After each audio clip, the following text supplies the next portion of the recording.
kembali di channel Bunda HF. Di video ini Bunda akan bercerita tentang cara Bunda menyapih anak yang Bunda lakukan beberapa minggu yang lalu. Mungkin ibu-ibu juga ada yang mau menyapih anak juga ya. Semoga cerita Bunda ini nanti bisa bermanfaat buat ibu-ibu yang mau menyapih anak juga. Cara-cara yang Bunda gunakan no tipu-tipu ya, nggak pakai obat merah, betadine, atau yang pahit-pahit atau tipu-tipu lainnya.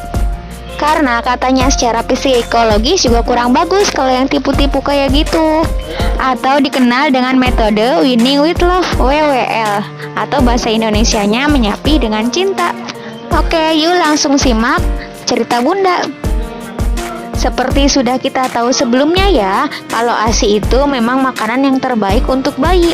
Zat gizinya lengkap, mulai dari karbohidrat, protein, lemak, multivitamin, mineral, semuanya ada di ASI. Baik untuk tumbuh kembang serta kekebalannya.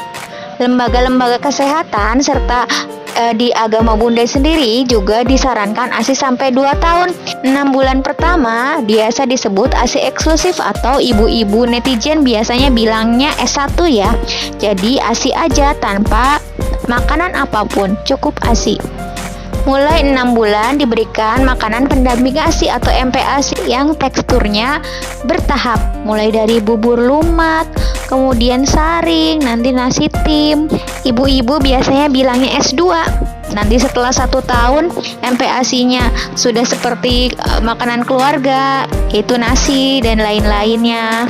Biasanya ibu-ibu netizen bilangnya S3.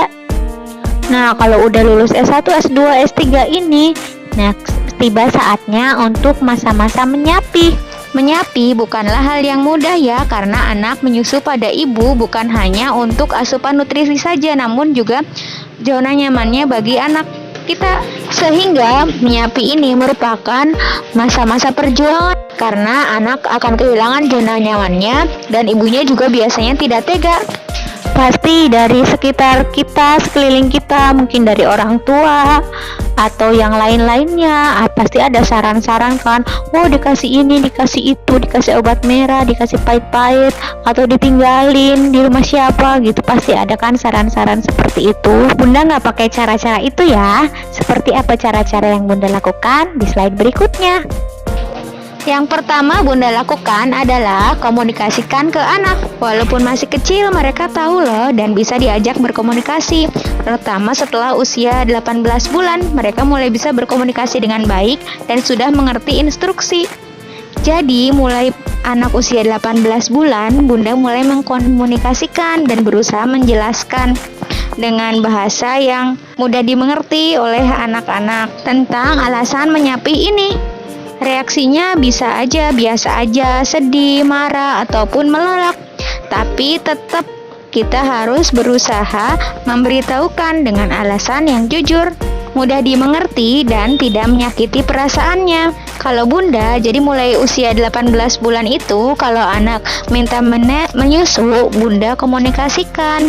Kalau Bunda kalimatnya, sekarang Dede masih nenen ya, nanti kalau sudah 2 tahun udah lulus ya, udah nggak nenen lagi. 2 tahun itu berarti sudah makin besar, sudah anak-anak dan bukan bayi lagi. Sama seperti AA dan kakak Bunda sebutin nama sepupunya yang udah besar, sudah anak-anak juga, jadi udah nggak nenen lagi, udah lulus. Dede juga sama nanti ya, kalau udah 2 tahun, walaupun nanti udah lulus, udah nggak nenen, Bunda tetap sayang. Dede nggak usah khawatir ya. Di anak pertama maupun anak kedua ini Bunda sama caranya ya.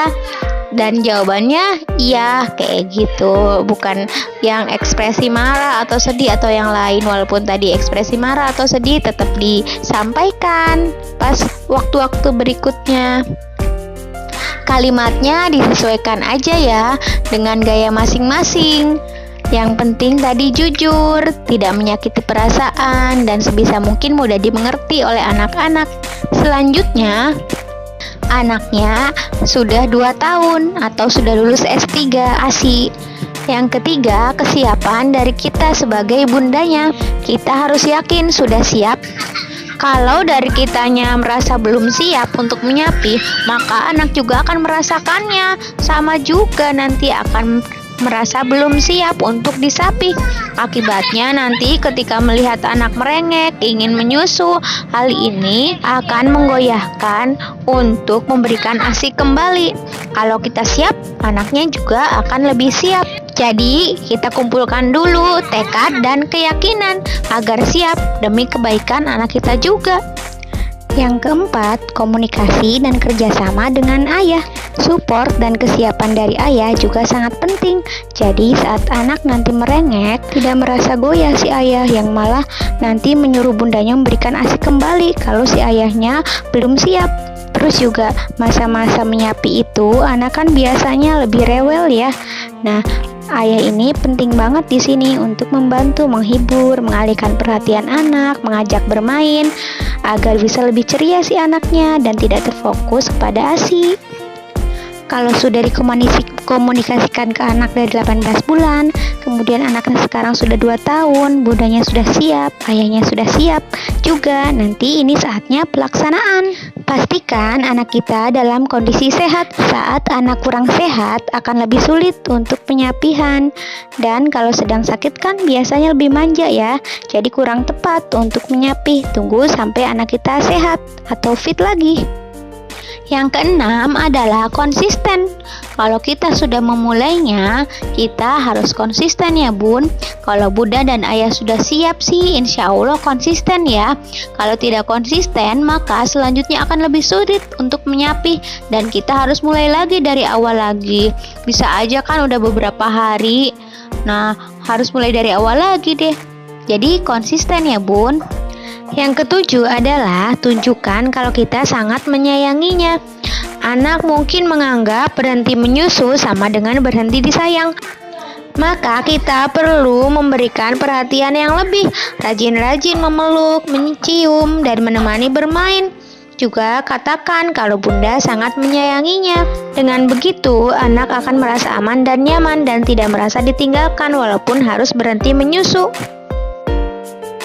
Yang kedelapan, tahan emosi dan tetap sabar. Dalam masa-masa penyapihan, anak-anak biasanya lebih rewel, lebih banyak menuntut perhatian.